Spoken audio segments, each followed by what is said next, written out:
আমরা সবাই নিজেদেরকে ভুলিয়ে রাখি গানের মাধ্যমে, ব্যস্ততার মাধ্যমে, সংসারের মাধ্যমে, খেলার মাধ্যমে আমরা নিজেদেরকে ভুলিয়ে রাখতে চাই যে আমরা একদিন মারা যাব।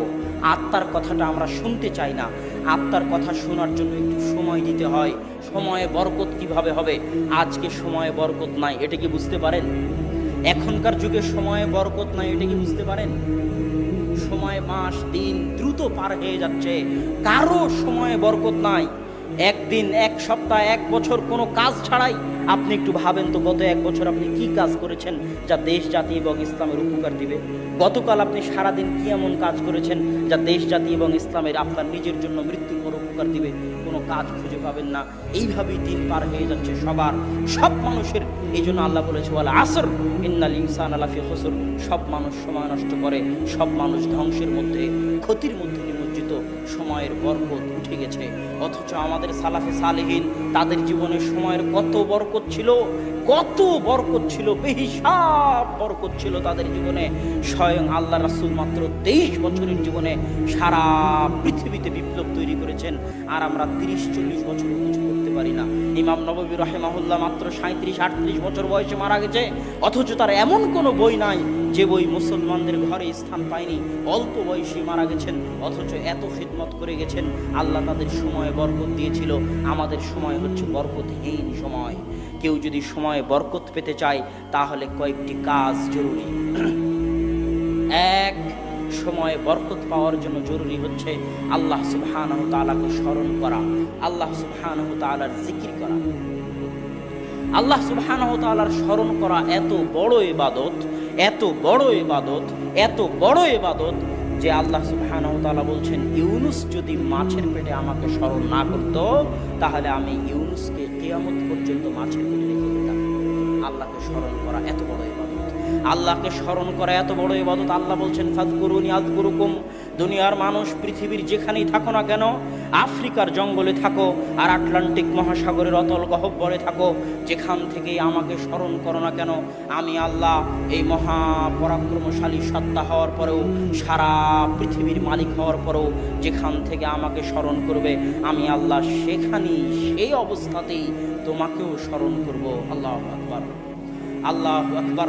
আল্লাহ সুবহানাহু তাআলার এই কথার মূল্য দেওয়ার মতো, আল্লাহ সুবহানাহু তাআলার এই কথার মূল্য দেওয়ার মতো যোগ্যতা আমাদের নাই। আমরা যদি সময়ে বরকত পেতে চাই আল্লাহকে স্মরণ করতে হবে। দলিল, ফাতেমা রাদিয়াল্লাহু তাআলা আনহা যখন আল্লাহ রাসূলকে বললেন, আল্লাহ রাসূল, আমার হাত ওই আটা পিষার জন্য ওই জাতা ঘুরাতে ঘুরাতে আমার হাত ঘা হয়ে গেছে, হাতে ব্যথা হয়ে গেছে, হাত লাগে, হাত ব্যথা হয়ে গেছে, চামড়া জড়সড় হয়ে গেছে, আপনি আমাকে একটা খাদেম দিন। তখন রাসূল সাল্লাল্লাহু আলাইহি ওয়াসাল্লাম বলেন, আলা আদুল্লুকুমা মা হুয়া, আমি কি তোমাদেরকে ওই জিনিসের দিকে ডাক দিব না, ওই জিনিসের কথা তোমাদের বলে দিব না যেটা একটা খাদেম দেওয়ার চাইতে তোমাদের জন্য বেশি কল্যাণ করা হবে? ফাতেমা রাদিয়াল্লাহু তাআলা আনহা চাইলেন খাদেম, আর আল্লাহর রাসূল বলতেছেন খাদেমের দরকার নাই, একটা জিনিস বলে দিচ্ছে ওটার উপর যদি আমল করো খাদেমের চাইতে বেশি উপকার পাবা। কি? 33 বার সুবহানাল্লাহ বলবা, 33 বার আল্লাহু আকবার বলবা, 33 বার আলহামদুলিল্লাহ বলবা, খাদেমের চাইতে বেশি উপকার পাবা। মানুষ এই হাদিস শোনার পরে মনে করে এটা শুধু আধ্যাত্মিক ব্যাপার, এটার সাথে দুনিয়ার কোনো সম্পর্ক নাই, অথচ এটা অবাস্তব। আল্লাহর রাসূলের কাছে চাওয়া হচ্ছে খাদেম, কাজের লোক চাওয়া হচ্ছে, আর আল্লাহ রাসূল শিখিয়ে দিচ্ছেন কি? কথা বলেন না কেন? আল্লাহ রাসূল কি শিখিয়ে দিচ্ছে? জিকির শিখিয়ে দিচ্ছে। এটা অবাস্তব কিছু নয়, এটা বাস্তব যে যদি ফাতেমা জিকির করে তাহলে ফাতেমা তার অভ্যন্তরে এমন শক্তির অনুভব করবে, তার সময়ে এমন বরকত পাবে, তার শরীরে এমন শক্তির অনুভব করবে যে খাদেমের আর প্রয়োজন হবে না, খাদেমের চাইতেও বেশি সে কাজ করতে পারবে শুধু জিকিরের মাধ্যমে। আল্লাহু আকবার। অথচ মানুষ এই হাদিসটা সঠিকভাবে বুঝতে চায় না।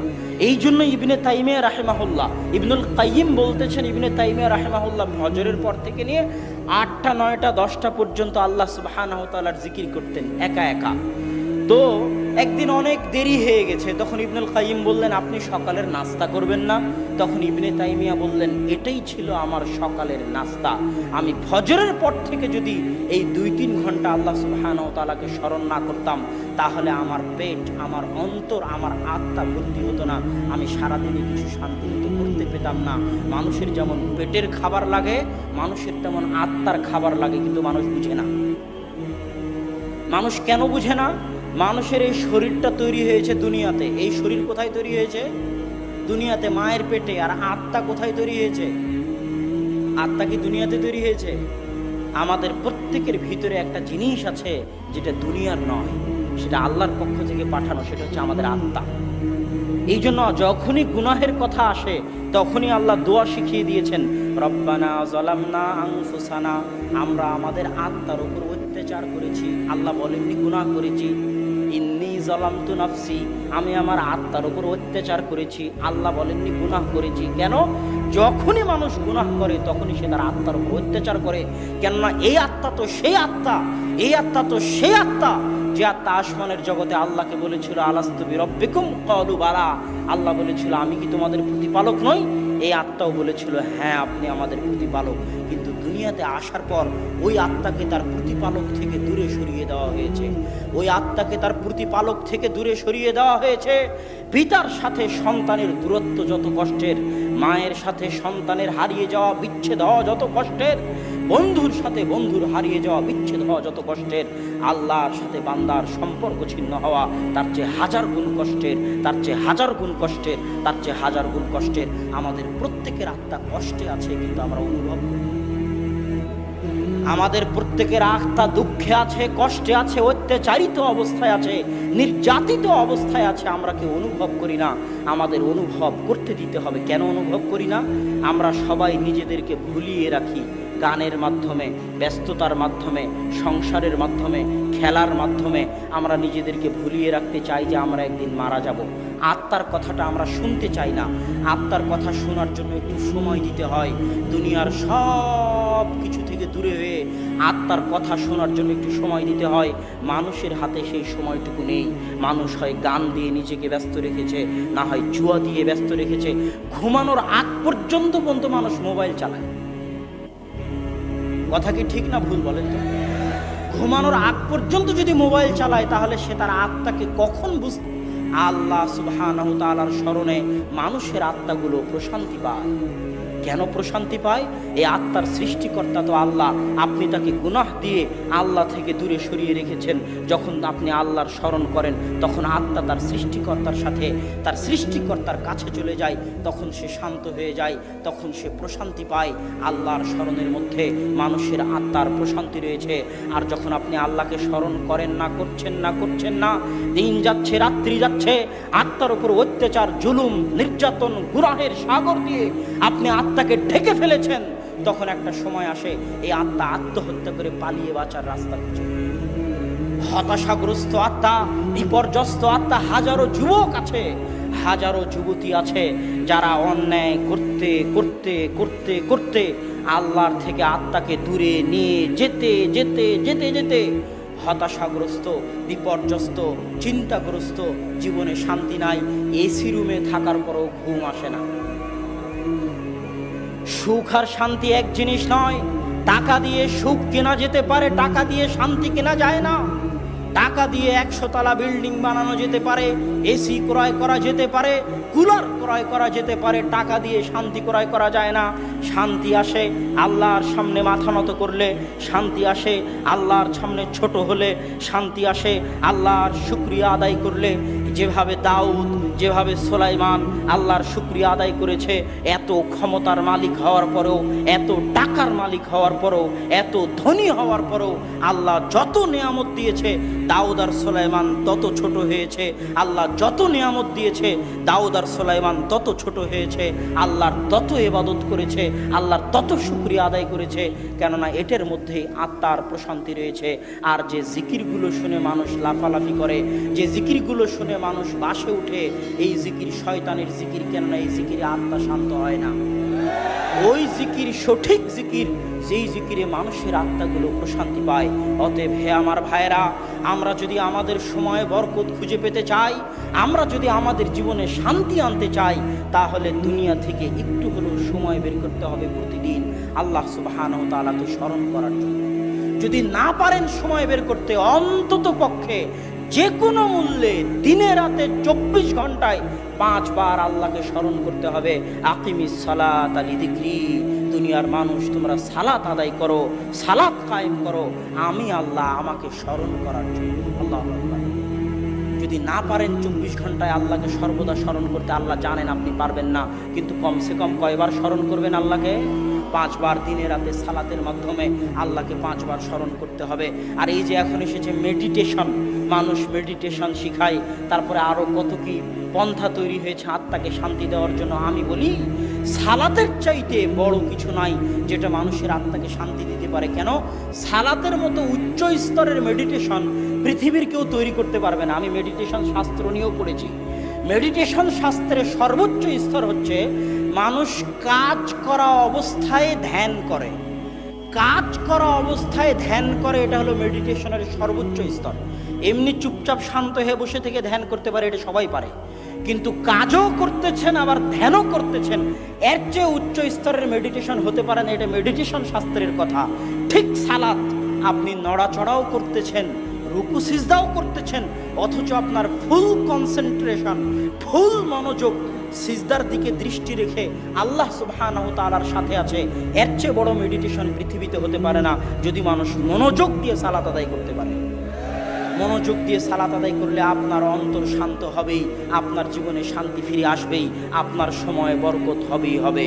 আপনার সময়ে বরকত ফিরিয়ে আনার দ্বিতীয় পদ্ধতি হচ্ছে কোরআন তেলাওয়াত করা, যার কথা আমি আগেও বলেছি। আব্দুর রাজ্জাক বিন ইউসুফ বলেন, ডক্টর জাকির নায়েক বলেন, তারা হাজার বক্তব্য দিয়ে যত লক্ষ মানুষকে হেদায়েত করতে পারবে, এক কোরআন তার চেয়ে বেশি মানুষকে হেদায়েত করতে পারবে।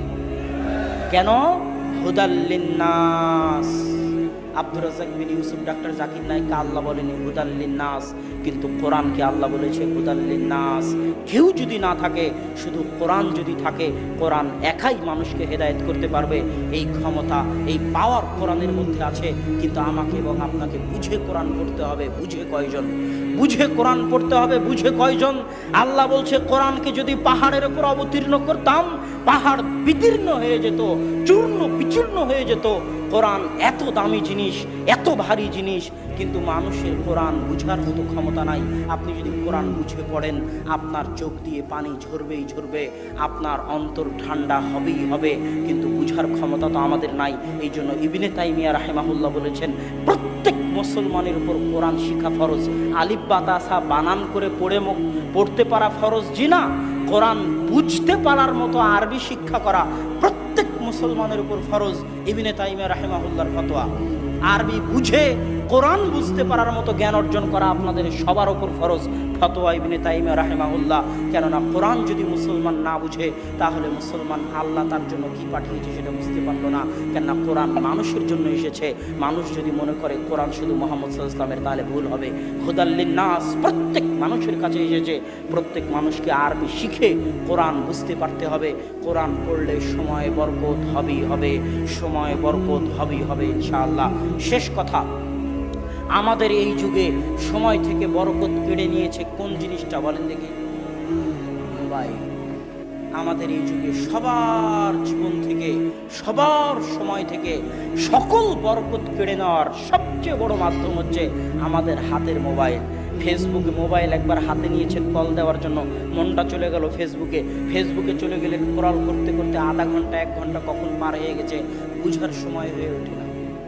বিজ্ঞানীরা ওইভাবেই গবেষণা করে ফেসবুক তৈরি করেছে, বিজ্ঞানীরা ওইভাবেই গবেষণা করে ইউটিউব তৈরি করেছে যে মানুষের আত্মাকে কতটা আকৃষ্ট করতে পারা যায়, কি কি ফাংশন দিলে, কি কি অপশন দিলে মানুষের আত্মাকে আকৃষ্ট করা যাবে। এই জন্য লাইকের অপশন দিয়েছে, শেয়ারের অপশন দিয়েছে, আবার লাইকের অপশনকে পাল্টিয়ে লাভ, হেট, রাগ, হাসি সব অপশন দিয়েছে। এটি নিয়ে তারা 24 ঘন্টা গবেষণা করতে থাকে যে কি কি অপশন দিলে মানুষকে আকৃষ্ট করা যাবে। এই ফেসবুক, এই মোবাইল, এই ইউটিউব আমাদের সময়ের বরকতকে উঠিয়ে দিয়েছে। এই জন্য যদি আপনি আপনার জীবনে শান্তি ফিরে পেতে চান, আপনি আপনার জীবনে সময়ের মূল্য ফিরে পেতে চান, সময়ের বরকত ফিরে পেতে চান, তাহলে মোবাইলের বিষয়ে দুই একটা নিয়ম আমি আপনাকে বলে দিই। এই দুই একটা নিয়ম মেনে চলবেন। এক, ঘুম থেকে উঠার পরে খবরদার, ঘুম থেকে উঠার পরে খবরদার মোবাইল হাতে নেবেন না। ঘুম থেকে উঠার দোয়া পড়ে, ওযু করে, ফজরের সালাত আদায় করে, কোরআন তেলাওয়াত করে তারপরে মোবাইল হাতে নেবেন, তার আগে মোবাইল হাতে নেবেন না। দুই, ঘুমানোর পূর্বে কোনো সময় মোবাইল হাতে নেবেন না।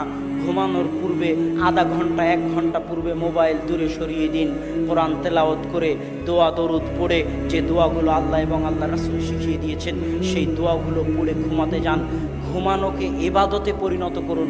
ঘুমাতে যাচ্ছেন মানে মারা যাচ্ছেন, ঘুমানোকে ইবাদতে পরিণত করুন, যেন ঘুমিয়ে ঘুমিয়ে আপনার নামে নেকি লেখা হয়।